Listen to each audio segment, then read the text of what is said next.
బ్రహ్మర్షి పితామహ పత్రిజీ గారికి, స్వర్ణమాల అమ్మకు నా శతకోటి నమస్కారాలు సమర్పించుకుంటూ, వచ్చిన ధ్యానులందరికీ నా శతకోటి నమస్కారాలు సమర్పించుకుంటున్నాను.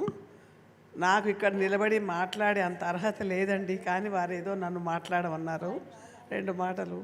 ధ్యానం చేసుకోవాలి, అందరం ధ్యానం చేసుకుంటున్నాం, కానీ ధ్యానంతో పాటుగా మన నడవడి, మన ప్రవర్తన, మన జీవితంలో పత్రిజీ గారు చెప్పినట్టు no comment, no judgement, acceptance, క్షమాగుణము, దయ, కరుణ, మైత్రి, ఇవి మన జీవితంలో ఆచరించడానికి ప్రయత్నం చేస్తే మనం చేసిన ధ్యానానికి ఫలితం తొందరగా వస్తుంది అనిపిస్తుంది నాకు.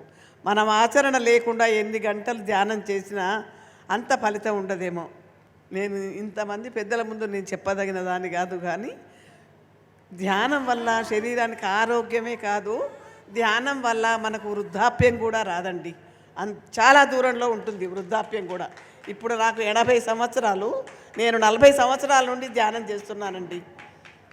ఎలాంటి అనారోగ్యం కానీ, నన్ను చూస్తే 80 ఏండ్లా అని 60 ఇయర్స్ ఏమో అని అంటారండి. అంటే మన ధ్యానం వల్ల మనకి శరీరానికి కూడా అంత పటుత్వం వస్తుంది అని తెలియజేస్తున్నానండి.